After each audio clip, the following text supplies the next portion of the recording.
This is Modern Persian Food, a culinary podcast for today's food enthusiast.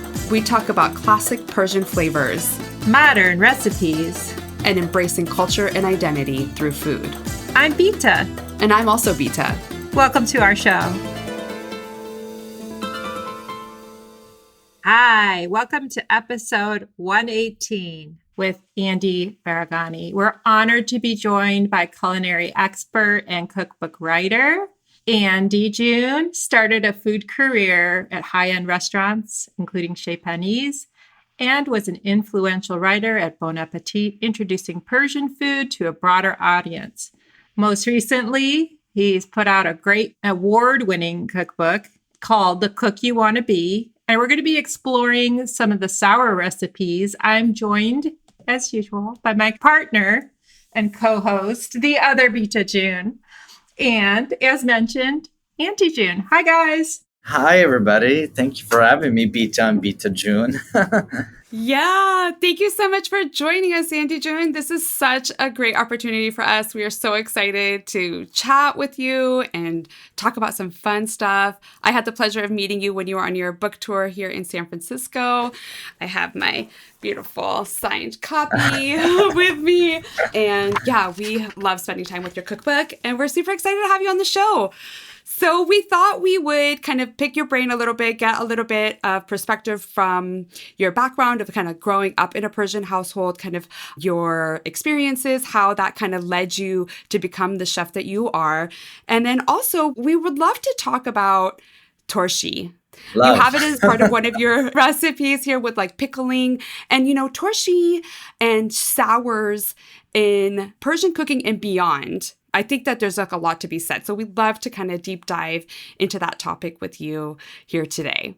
I love that. I mean, so much of my food depends on acidity and different types of acidity. And I think one of the great, obviously, I'm a touch biased, but I think one of the great cuisines of the world that really enjoys acidity and sour flavors is obviously Iranian cuisine. Yeah, awesome. So you're from Berkeley. You're a Bay Area kid. So tell us about growing up in Berkeley and in a Persian household and things like that. It was, I have to say, it was a great place to grow up. It was a very, very special place to grow up for many, many different reasons. Obviously, the proximity to nature, the East Bay. I identify very much as like an East Bay kid, being in Berkeley, Oakland, and having access to a lot of great food. I think it's definitely one of the most special places in the country, if not the world, when it comes to food, for both restaurants and just the access to some of the most beautiful produce you can get. So it was kind of natural for me to really get into food, especially not just because of my surroundings, but both my parents, they love food. There's no one in my family that really was in the food space besides me. I grew up in a household where really we didn't go out to eat that much, not until I was more of let's say 11, 12 years of age.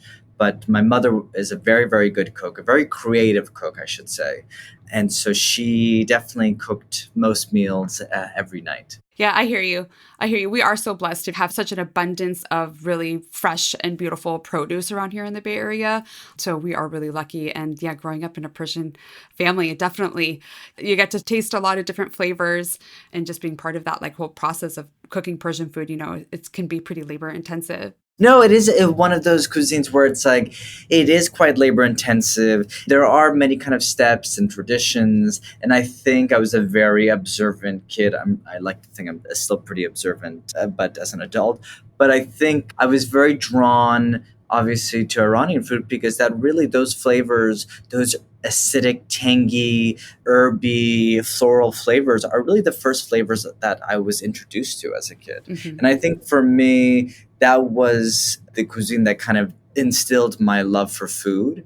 But obviously, it started with the act of eating, but then it kind of expanded to the act of cooking and really being more curious about all aspects of food. Mm-hmm. I picked up your cookbook and I read it.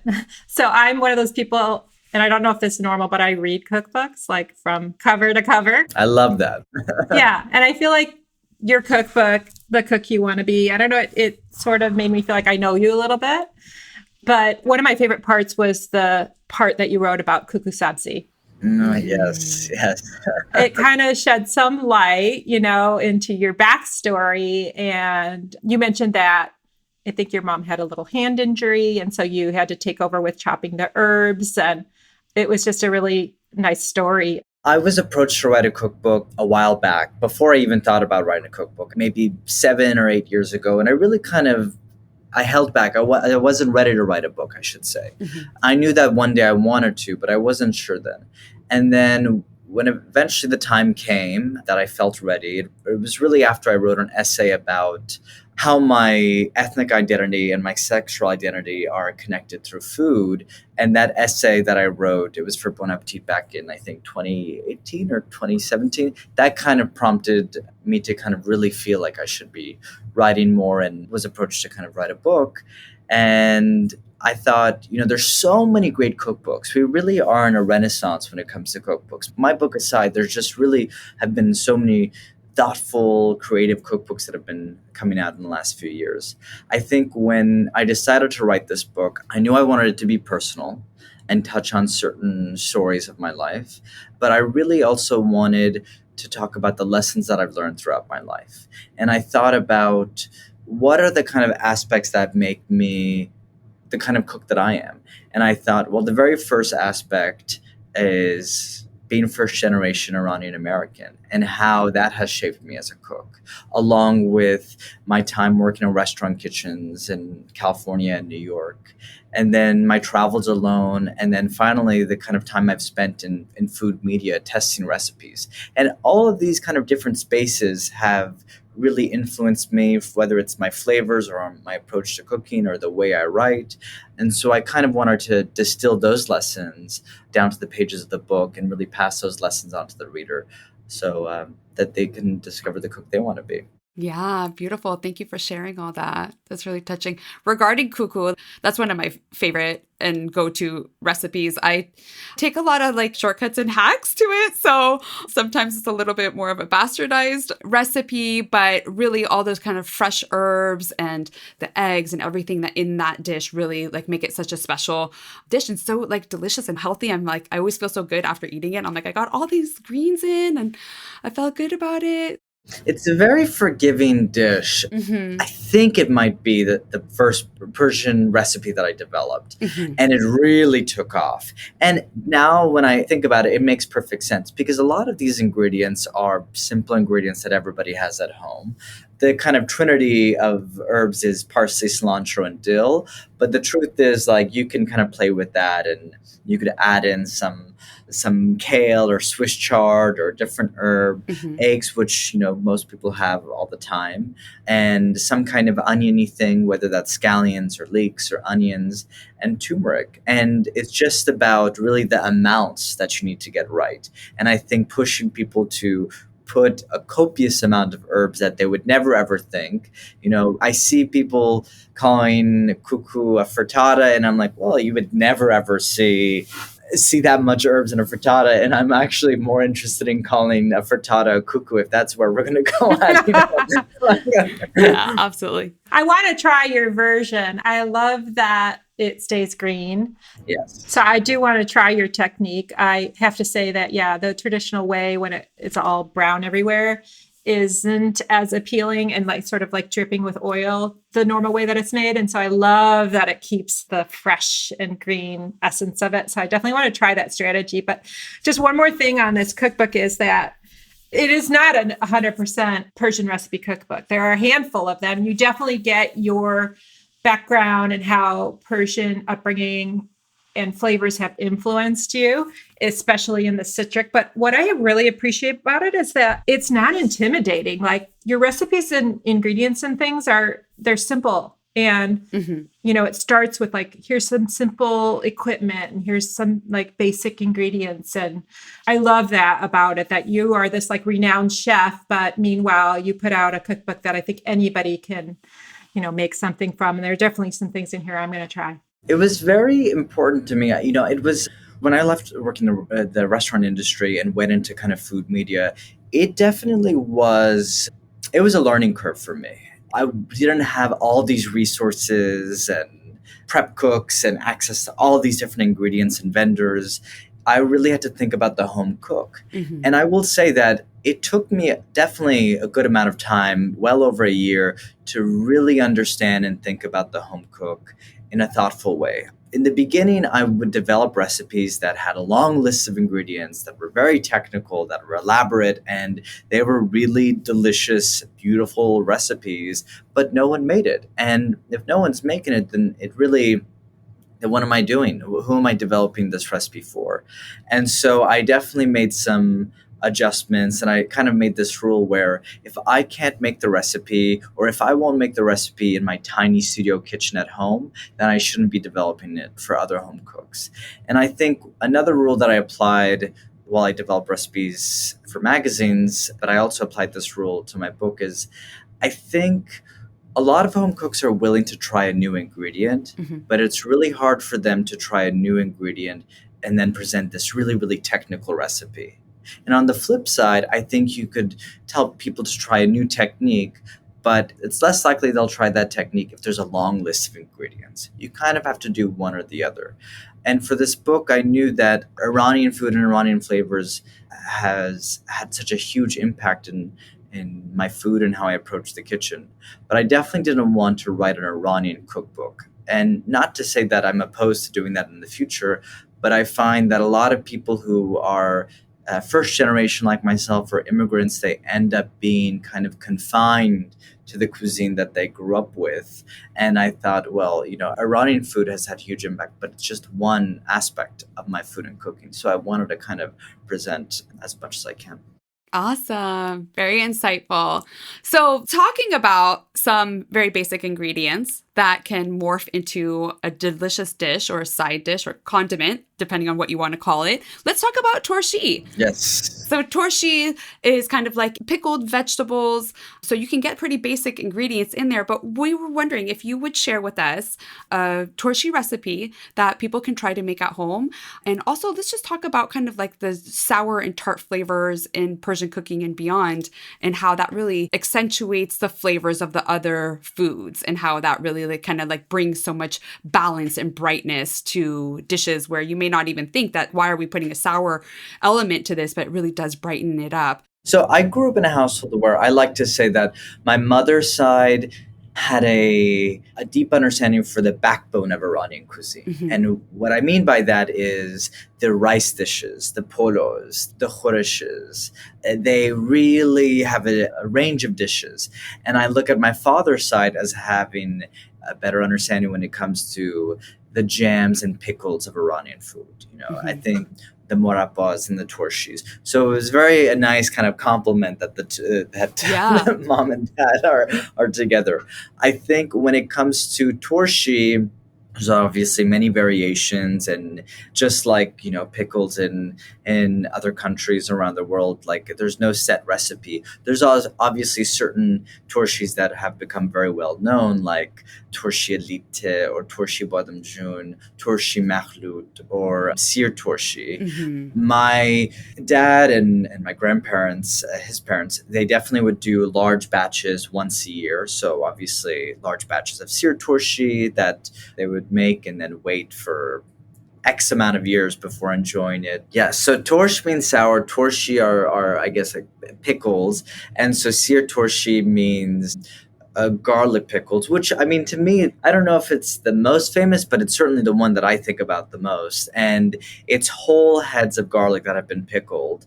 And really, it's just salt and vinegar and just patience. Some people might put other ingredients, but really it is just a lot of patience. And what happens is you have this assertive hot garlic that has a bite that eventually kind of becomes sweeter and ages, and the papery skin on the outside becomes softer, and the garlicky flesh that has a crunch to it softens into almost something that resembles molasses and jam-like and super sweet. Yeah. And color wise, too, it changes and really morphs. Oh yes, it becomes almost like a deep, almost rather than saying brown, I'm going to say almost like a deep brick red of sorts.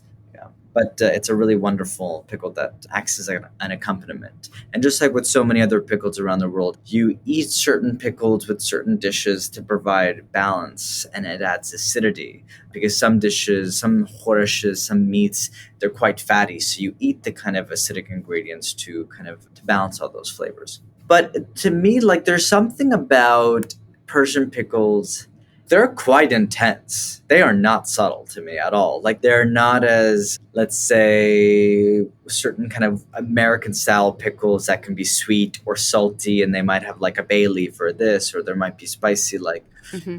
we're putting Nigella seeds in these pickles. We're putting dried mint, sometimes dried tarragon, and those dried herbs and spices and turmeric.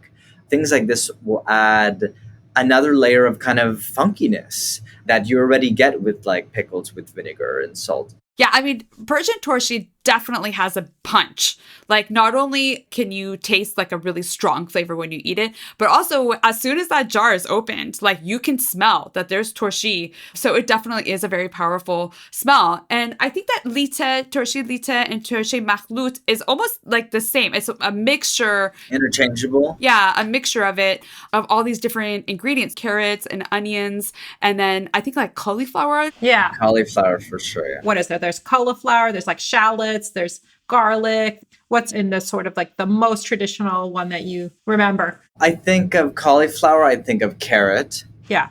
I like to put some sliced onion always Mhm. in my torshi.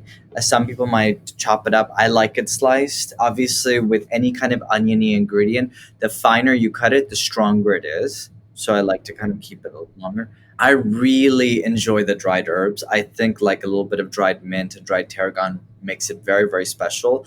I go back and forth. Sometimes I'll add turmeric, sometimes not. I definitely add black pepper. I do something that isn't always, I don't feel like it depends on the household. I do like adding a little bit of dried chili because I do like heat. Mhm. That is not something we tend to see a lot in Persian cuisine. The majority, I think, anyways. In the south of Iran, you'll see a little bit of spicy flavors, but generally not so much. Can you walk us through so our listeners can get off of listening to this and go make their own, pickle brine? When I think of like a mixed vegetable pickle thing in California, I think of like a Mexican version that you get like a condiment on the side, which is way milder than what we're talking about here. The ones with have more of a bite. But so how would you make one, tonight? Yes. I'll preface it by like, I'm happy to give my suggestions to make torshi. I'll also say that if you want the exact recipe along with the 119 other recipes, please go buy my book and support the Persian community. We're in a very good place, but we can be in a better place with having more kind of people writing about Persian food for sure. Yeah. But I would say like my version of torshi is chopping your kind of hard, sturdy vegetables. And by that, I mean, I'd say carrots, cauliflower. If you want, that you don't tend to see this all the time, a little bit of celery as well. Almost like you would do like a giardiniera, which is Italian pickles. Cut them around the same size. You want them all around the same size, about half an inch. And a sliced onion, it could be a half a red onion to, let's say, like a pound and a half of mixed chopped vegetables. And then for your brine, I would combine either cider vinegar or distilled vinegar or white wine vinegar. I think traditionally you'll see distilled vinegar, but I actually really love using cider vinegar or white wine vinegar because I find they have a better flavor. And to about, if I remember my proportions correctly, about 1.5 cups vinegar to like 1 cup water. You would combine that along with 1 tablespoon salt. I don't make my pickles sweet, but I add about a teaspoon of sugar just to kind of offset a little bit sometimes, and bring that to a simmer.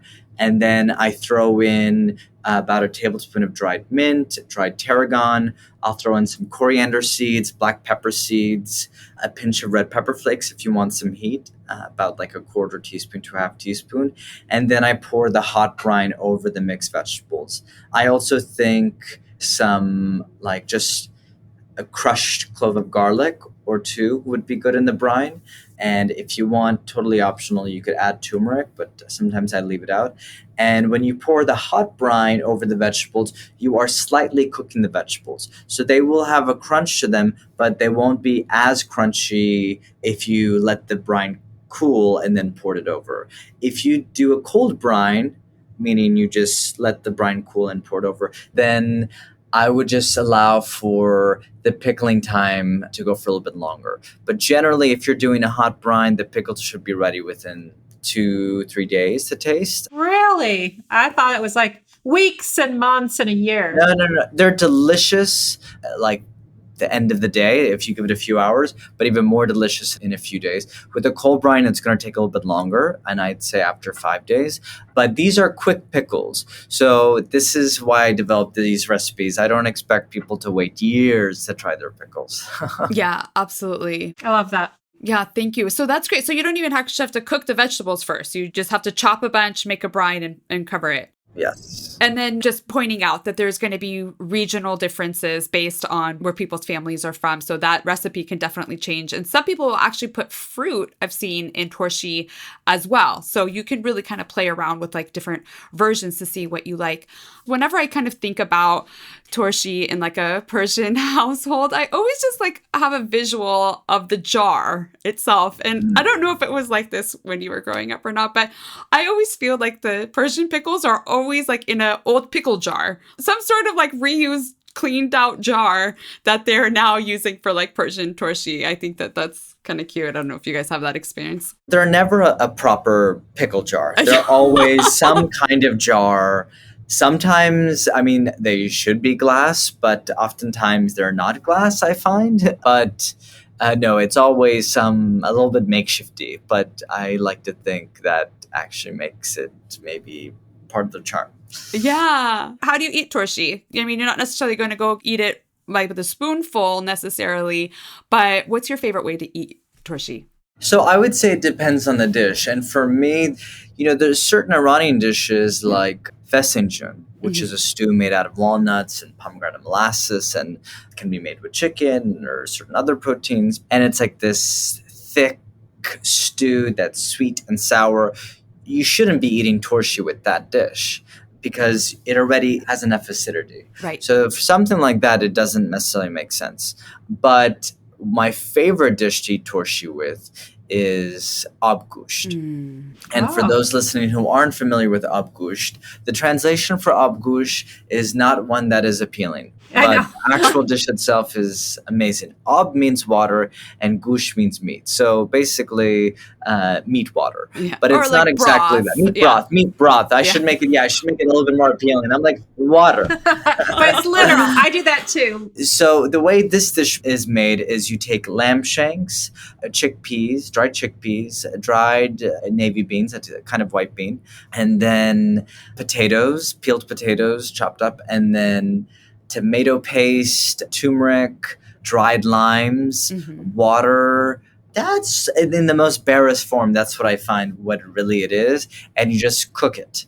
Cook it until the meat of the lamb shanks have become very soft and tender. The potatoes are nice and creamy. The beans and chickpeas are cooked through. And you end up with this brothy, savory, sour broth that's delicious, that has this deep, beautiful red color.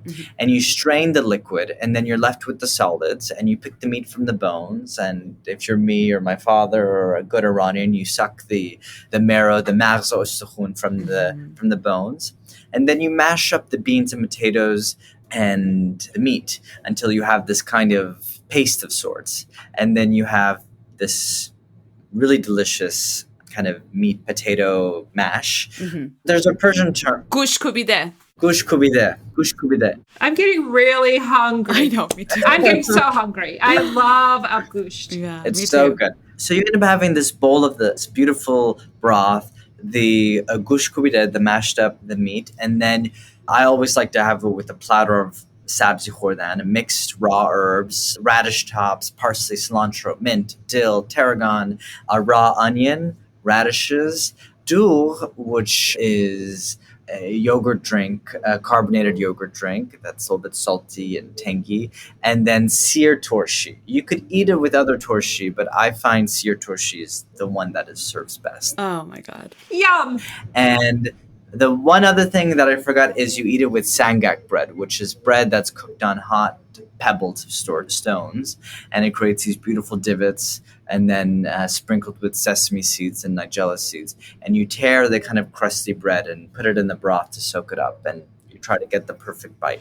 Yeah, it's very interactive and kind of making like little bites. Yes. Andy, Jen, I could listen to you talk about food all day here.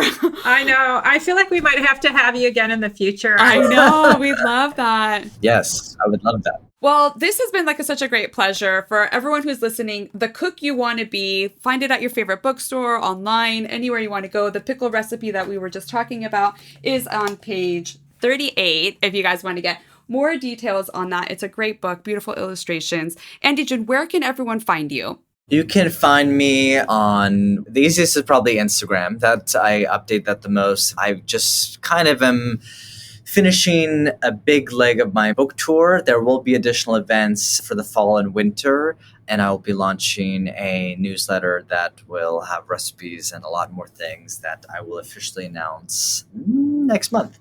Congratulations. Thank you all so much. Yeah, awesome. So we have a segment at the end of our shows that is called Ask the Beats, where we have listeners submit questions, or since you're live with us right now, if there is a question that you have for Bita and I, we're happy to answer that right now. I like polarizing questions. So the Iranian dish that you can't live without, and the Iranian dish that you just can totally never need to eat again.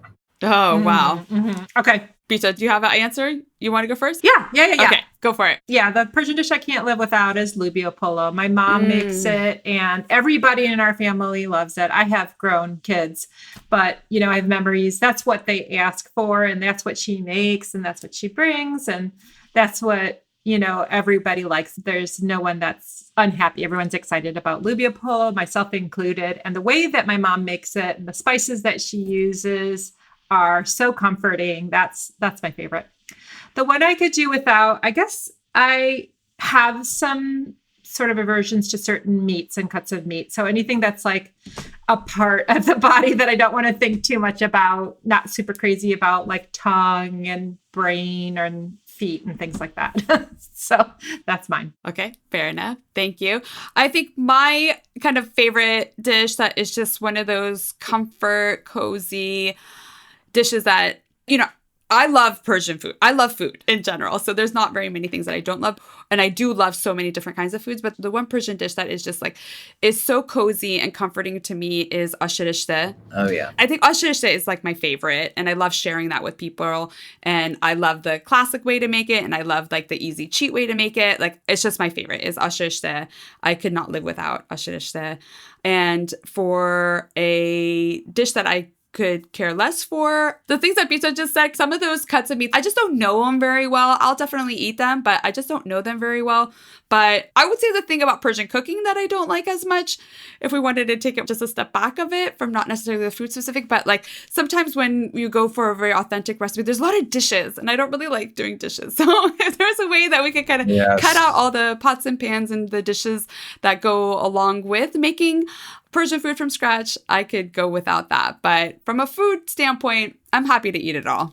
Awesome. Those are good answers. What's yours? Now I want to know yours. Yes. Oh, mine's very easy. I mean, the one that I don't like has always been the case. If anything, I'm consistent in life. And I'll say the one that I love is, it's really hard because I love rice and I pretty much eat rice almost every day in some form, not always Persian rice, but it's not necessarily a rice dish. It's not a rice dish, but there's rice in it. I would say kufte. Oh, like kufte tabrizi. Yeah, or abgusht. I think those two would be my those would probably be my two. Yeah. No argument there. Can we talk about what kufte is really quickly? Oh, kufte? Just for people who don't know. Kufte is a type of meatball. And there's a few different varieties, the most famous being kufte tabrizi, which comes from the city of Tabriz. And they're quite large. It can be like the size of two fists. And sometimes they are stuffed with an egg in the center or aloo, dried fruit. But it's a meatball that has a mixture of meats, or sometimes just one meat like lamb or veal or beef, rice, split lentils, spices like turmeric, sometimes saffron, herbs, dill I always put in. It is traditional to put savory in, but not everybody does. And I'll put some kind of oniony ingredient, whether it's cooked onions or a little bit of chives or scallions. I'll sneak that in. And then the sauce is usually a simple tomato sauce. I have that recipe in my book, but the little thing that I do differently is that I make the sauce spicy. Ooh, that sounds so good. I can't wait to make that. My ancestry is from Tabriz. I'm so excited to make that. What's your version, or you're not? Shirin polo does nothing for me. Oh, really? Oh. Nothing. Because you just aren't that big into the sweets, huh? The sweet foods? No, I like my savory foods to be savory and my sweet foods to be sweet. Mhm. I don't like Sure. Actually, I take that back. I like my sweets to be a little bit salty too. So Yeah. I think it's the sweetness, but it's also the orange peel that I find is unnecessary. Wow. So interesting. Yeah. Oh, cool. Thank you for sharing that.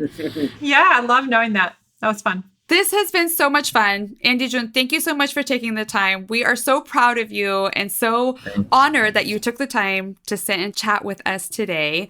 We look forward to hopefully having more conversations with you in the future and to see what you Yes. have next in your journey. Thank you both so much. Really appreciate it. I had so much fun. Yay. Thank you. Thank you so much. Bye-bye. Bye. Bye.